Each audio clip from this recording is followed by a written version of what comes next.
मुझे बहुत प्रसन्नता हो रही है। परम पूज्य स्वामी श्री माधव प्रियदास जी, विद्वद वरेण्य श्री राम प्रियदास जी, आदरणीय श्री जयंत भाई याज्ञिक, इनके स्नेह से मुझे यहाँ आना पड़ा है। तो दो शब्द मुझे भी कहने के लिए स्वामी जी का आदेश हुआ है, तो मैं इस शिष्टाचार को पूरा करता हुआ कुछ कहता। सर्वप्रथम मैं एक बात, जैसे वेद 4 हैं, ये प्रायः सभी लोग जानते हैं, पर वेद 4 क्यों है, एक इसका कारण कहो, स्पष्टीकरण मैं पहले करता हूँ।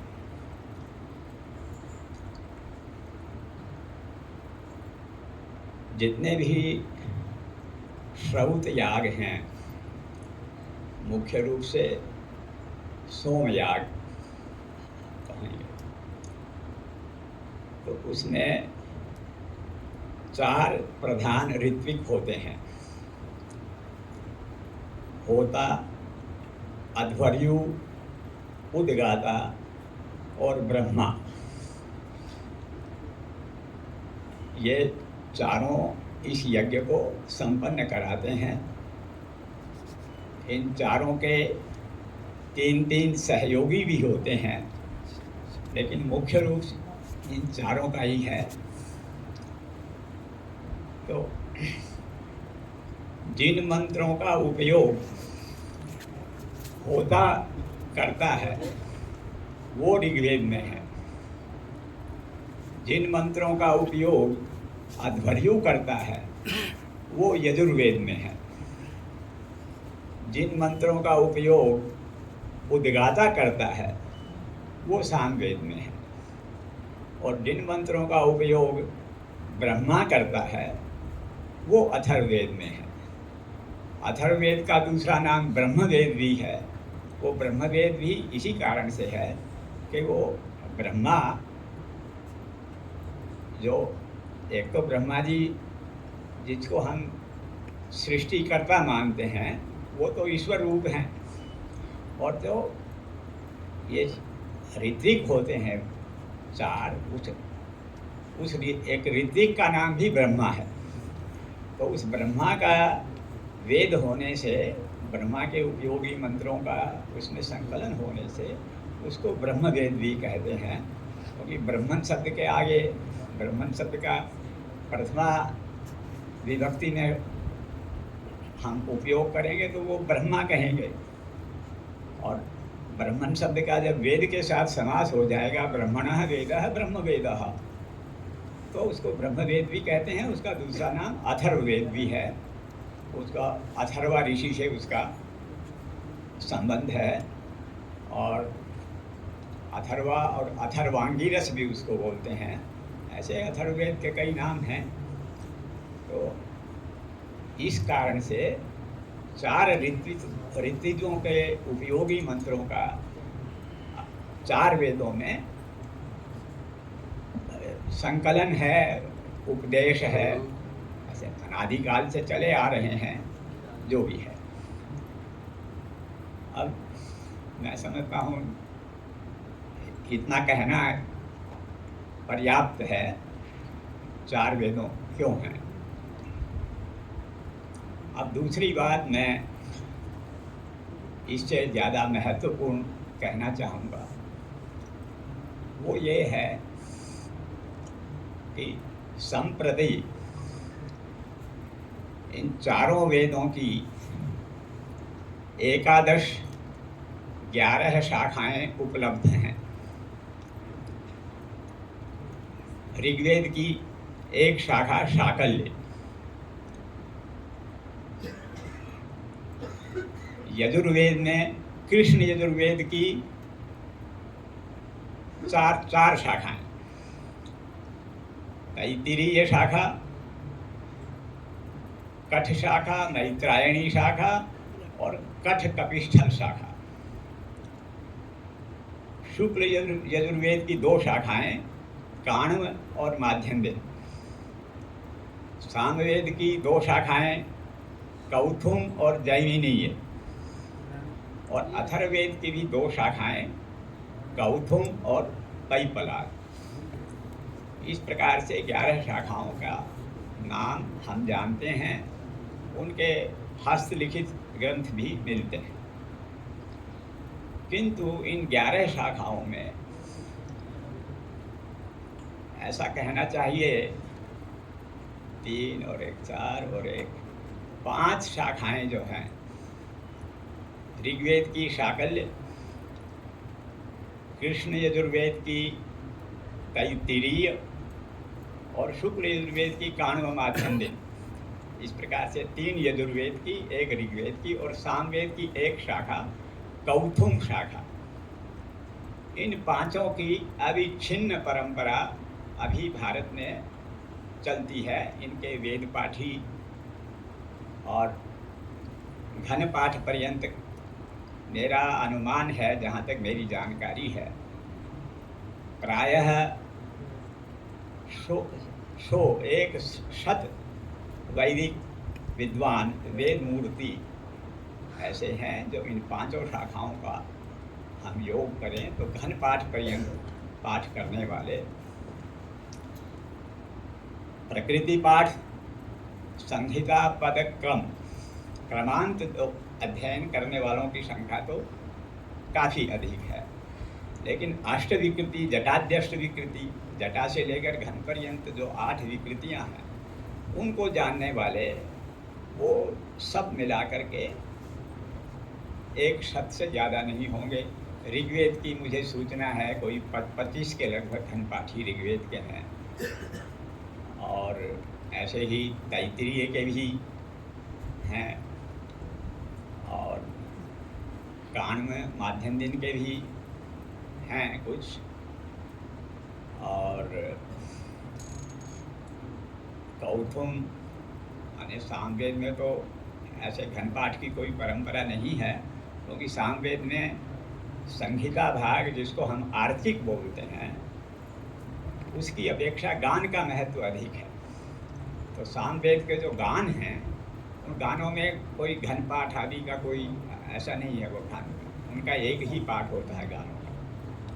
तो इस प्रकार से 5 जो शाखाएं कहें, ऋग्वेद की 1, यजुर्वेद की 3 और सामवेद की 1, ये 5 शाखाओं की परंपरा अविच्छिन्न है।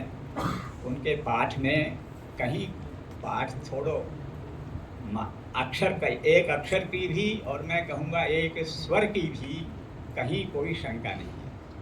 वेदों का महत्व इसीलिए है कि वो विश्व के सबसे प्राचीन ग्रंथ होते हुए भी आज तक उनके पाठ में एक स्वर का भी अंतर नहीं आया है। कि ये बड़ा चमत्कार है। दुनिया में कोई ऐसा ग्रंथ नहीं है जिसमें पाठ भेद नहीं मिलते हों। तुलसीदास जी की रामायण को तो 400 वर्ष हुए हैं।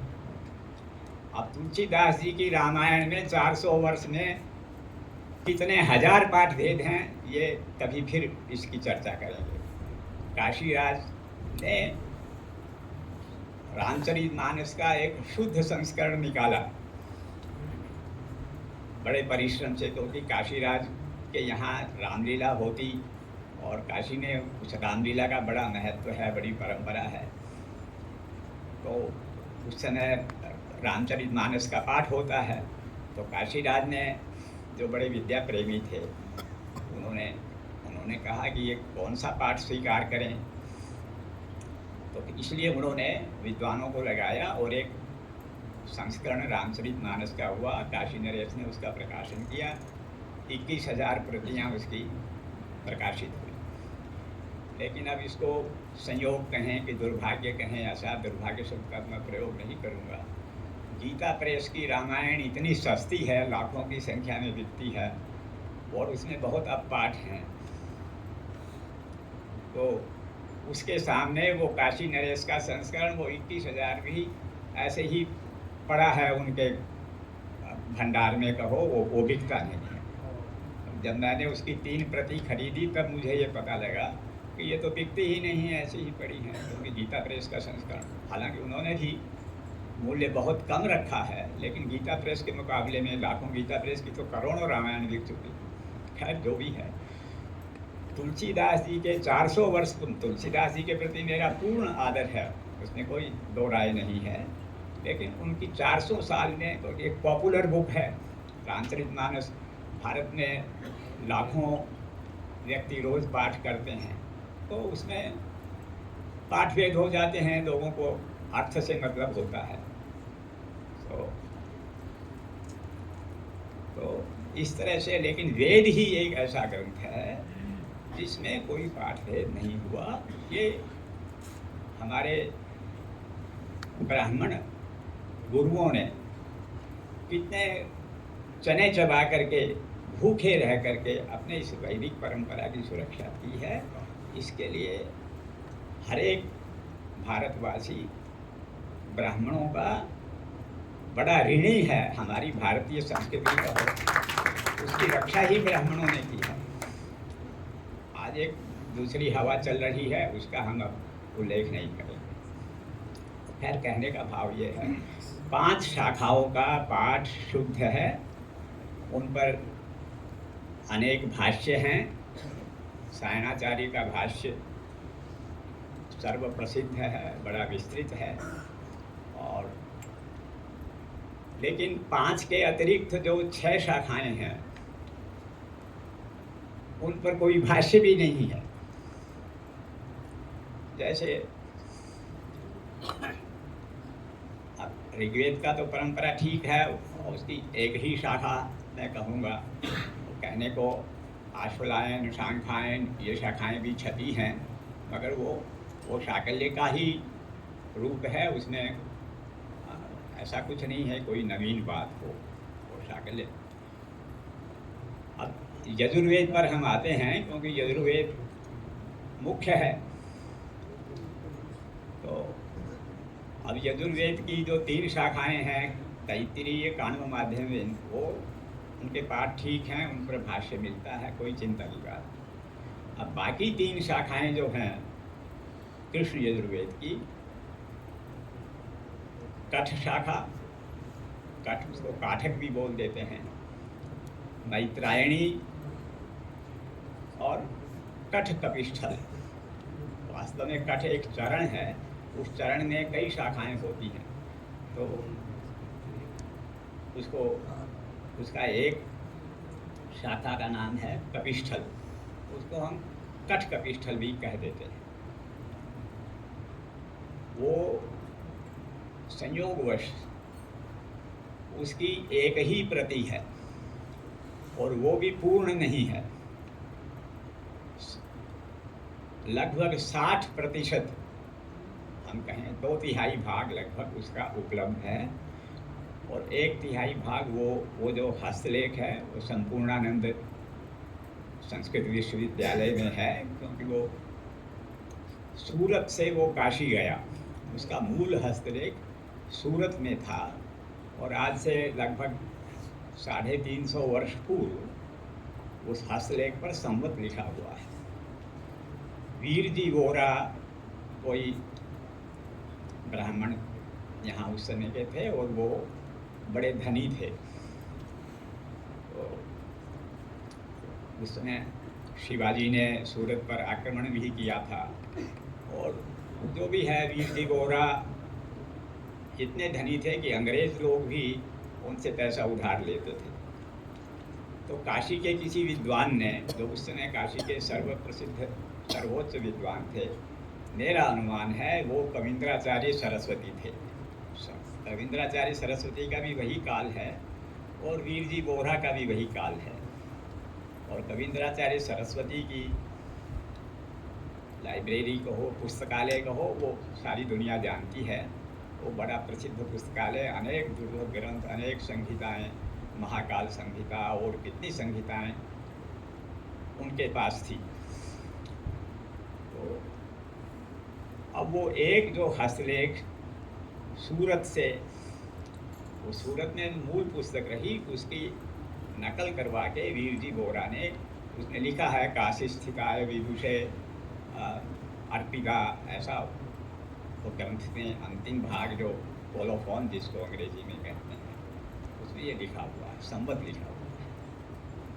वो संहिता को एक विद्वान ने, आचार्य रघुवीर उनका नाम है, लाहौर से उसको प्रकाशित, उन्होंने कहा जितना उपलब्ध है उतना ही किया जाए, समग्र नहीं मिलता, समग्र तो वो नष्ट हो चुका है, उसके जो भाग नष्ट है, वो पन्ने, कोरे पन्ने, वो काशी के हस्तलेख भेजा तो जो पन्ने उपलब्ध नहीं थे उतने पन्ने कोरे, हम जिसको बोलते हैं, बिना लिखे भी, इस आशा से छोड़ दिए गए, कभी मिला तो इसको पूर्ण कर दिया जाएगा, लेकिन वो आज तक मिला नहीं। तो मेरा सौभाग्य है, मेरे प्राचीन मित्र कमलाकांत त्रिपाठी जी यहाँ आए हैं, और मुझे यही पता लगा है कि वो आजकल संपूर्णानंद के कुलपति हैं। तो मैं अब इनसे संपर्क करके वो कपिस्थल संहिता की कॉपी प्राप्त करके उसको प्रकाशित करने की चेष्टा करूँगा।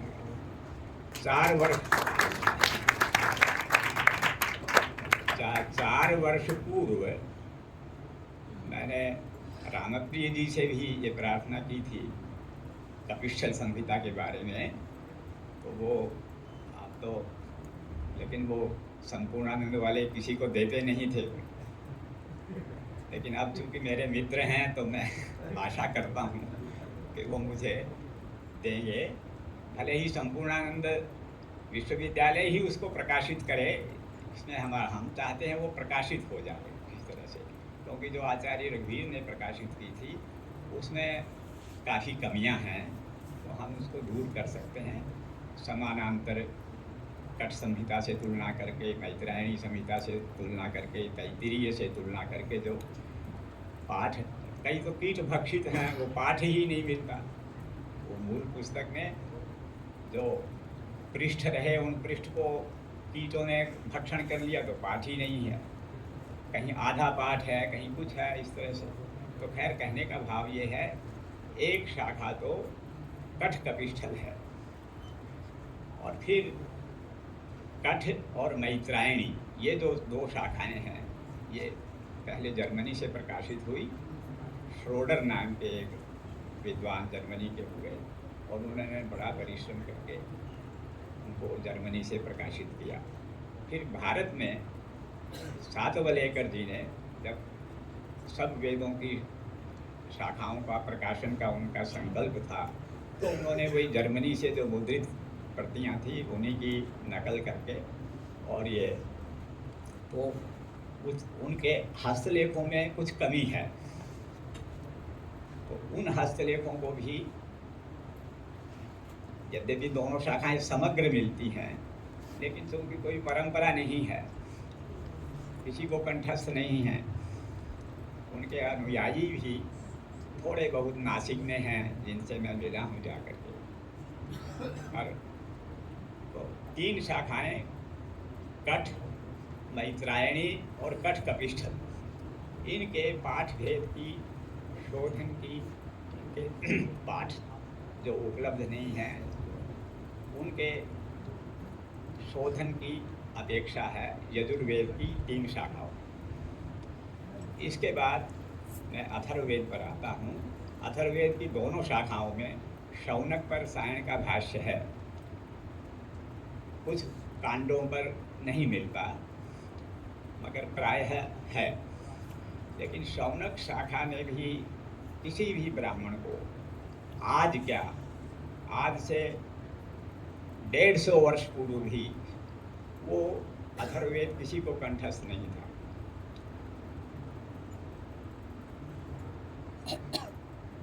शौनक शाखा का सायण भाष्य के साथ जो एक बहुत सुंदर संस्करण तैयार हुआ, उसके संपादक का नाम है शंकर पांडुरंग पंडित। ये एक महाराष्ट्र के विद्वान थे और वो उस समय गुजरात में कहीं कलेक्टर नियुक्त थे। अंग्रेजी वगैरह के अच्छे जानकार थे और अंग्रेज सरकार में ही उनकी नौकरी थी समझो, लेकिन विद्वान थे वो। तो उन्होंने वो अथर्ववेद की शौनक शाखा का सायण भाष्य सहित संस्करण तैयार किया है।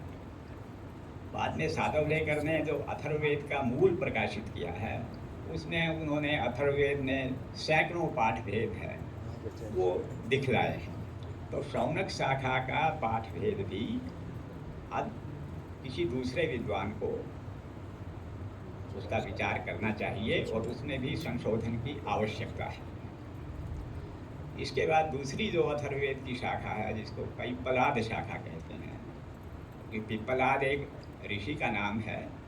उनकी प्रश्नोपनिषद यहाँ सभी लोग जानते होंगे। तो पिप्पलाद शाखा शौनक शाखा पर तो सायण का भाष्य है, पिप्पलाद शाखा पर कोई भाष्य नहीं है, कोई पद पाठ नहीं है, कोई सिर्फ केवल एक हस्तलेख उसका ईस्वी सन 1875 में 1875 में कश्मीर में उपलब्ध हुआ एक जर्मन विद्वान को। उस समय जो कश्मीर के नरेश थे, उन्होंने और ब्रिटिश गवर्नमेंट के आग्रह से वो हस्तलेख वो जर्मन विद्वान को दे दिया।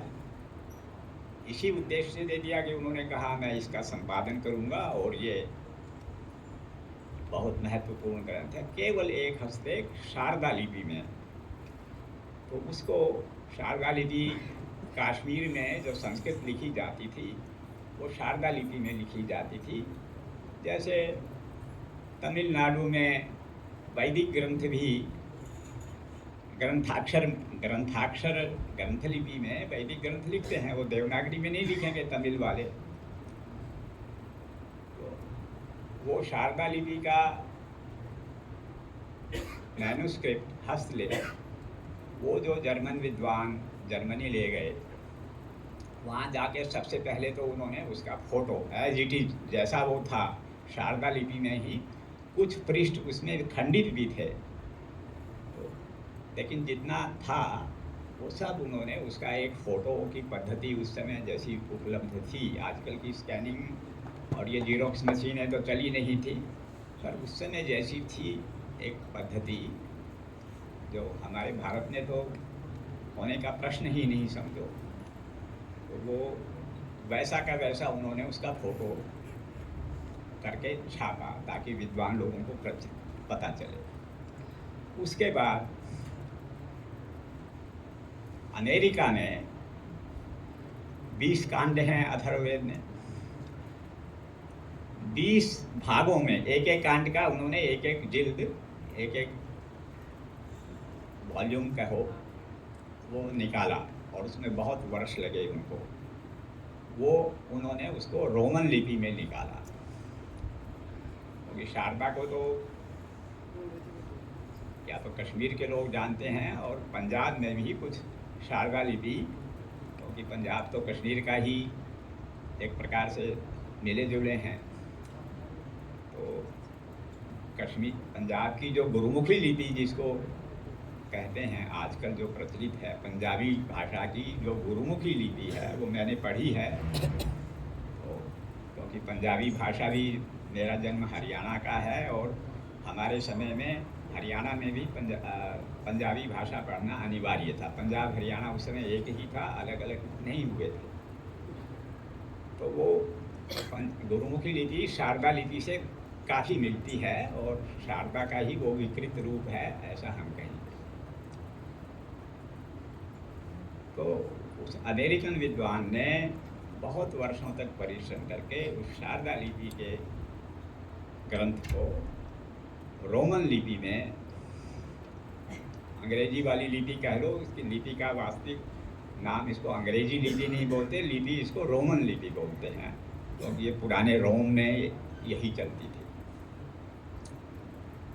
वो प्रकाशित हुआ। उसके बाद वही आचार्य रघुवीर, जिन्होंने कपिशल संहिता को प्रकाशित किया था, वो भी इस मामले में बड़े सजग थे। उन्होंने जो जो वैदिक शाखाएं दुर्लभ हैं उनको रघुवीर ने बड़े परिश्रम से संपादित करने की चेष्टा की। सातवलेकर ने 11 में से 8 शाखाओं का सातवलेकर ने प्रकाशन किया, लेकिन 3 शाखाओं का वो नहीं कर सके।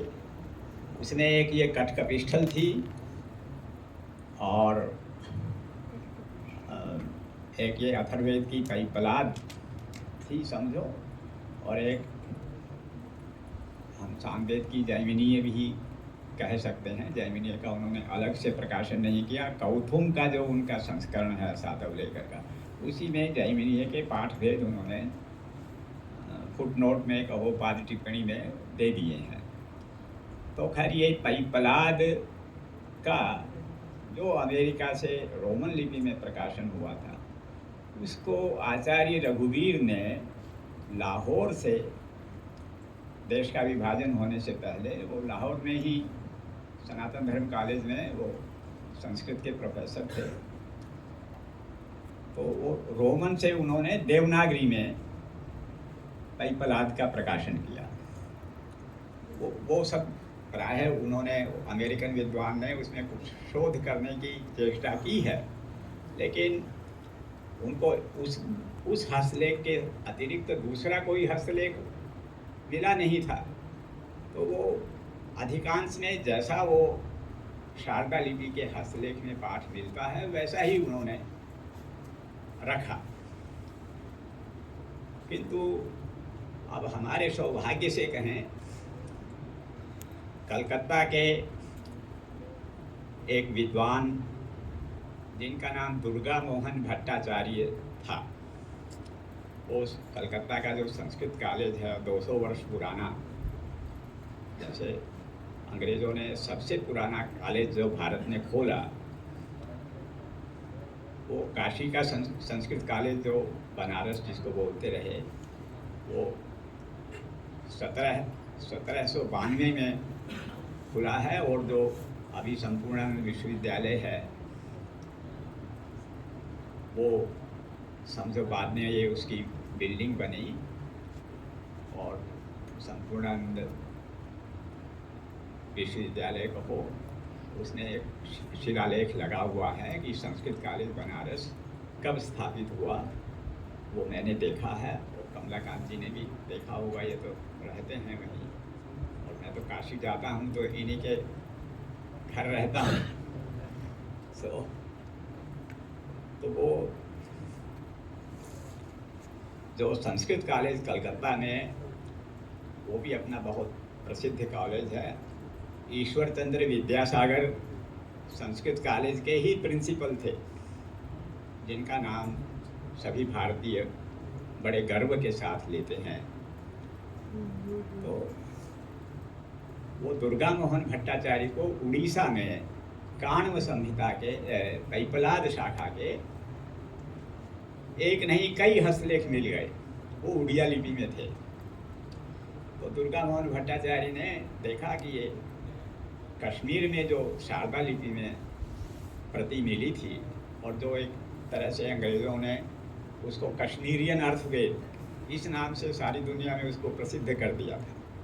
पैपलाद नहीं जानते थे लोग, पैपलाद का नाम हो गया क्योंकि वो कश्मीर में उपलब्ध हुई है, एकमात्र है, तो उसको कश्मीरियन अर्थवेद, अमेरिका से जो 20 वॉल्यूम में छपा है उस पर ऊपर कश्मीरियन अथर्ववेद यही टाइटल दिया है। तो दुर्गा मोहन भट्टाचार्य ने उड़िया लिपि में प्राप्त पैपलाद शाखा की हस्तलेखों से, मातृकाओं से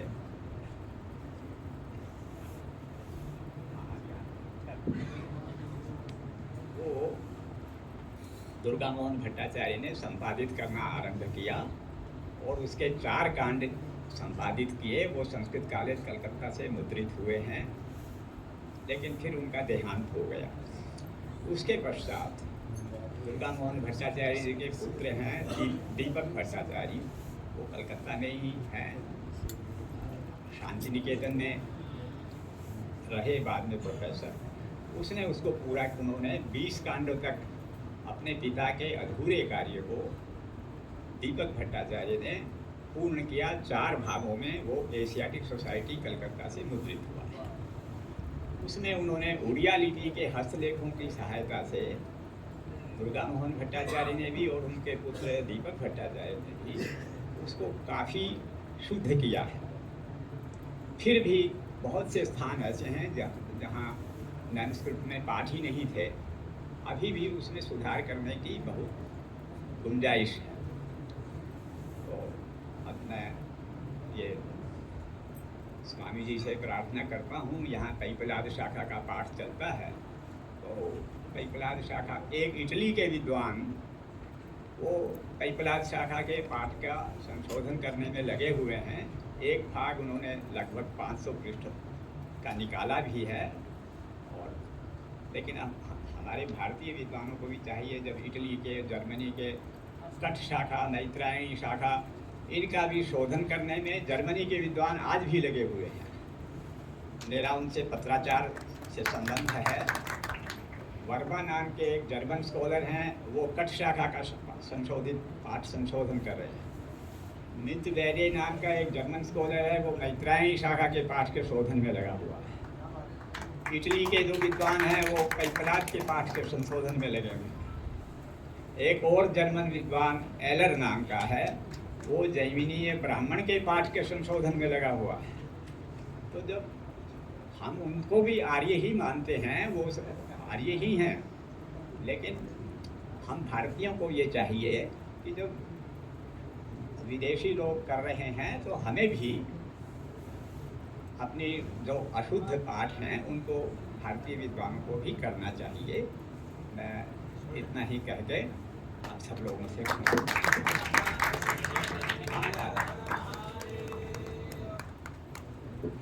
बहुत बहुत धन्यवाद आदरणीय गुरु जी का। बहुत ही ऐसे विषय को स्पर्श किया जैसे